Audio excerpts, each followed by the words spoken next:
సంగారెడ్డి జిల్లా జహీరాబాద్ లో gold silver trading పేరుతో భారీ మోసం వెలుగు చూసింది. అధిక లాభాలు వస్తాయని నమ్మించిన నైకీ ట్రేడర్స్ సంస్థలో బాధితులు 28.14 కోట్లు పెట్టుబడి పెట్టినట్లుగా పోలీసులు తెలిపారు.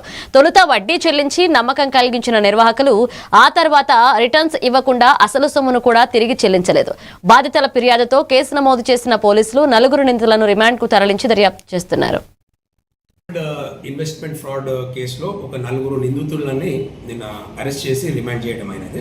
ఆ 4 వచ్చేసి ఒకడు శశివర్ధన్ రెడ్డి, ఒకడు జగదీష్, రవీంద్రబాబు అండ్ సుష్మిత పిండే. ఈ 4 గతంలో కూడా హైదరాబాద్ సిసిఎస్లో మరియు సైబరాబాద్ ఈఓడబ్ల్యూలో ఆల్రెడీ కేసెస్ అయినాయి.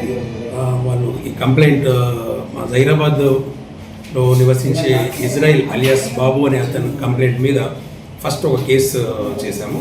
అందులో ఫస్ట్ కేసులో వచ్చేసి టోటల్గా అది 14,98,00,000 పైచిలకు ఇన్వెస్ట్మెంట్ ఫ్రాడ్ చేశారు. తర్వాత ఇంకో కేసు చేశాము. ఇది కంప్లైంట్ వచ్చేసి శశివర్ధన్ రెడ్డి.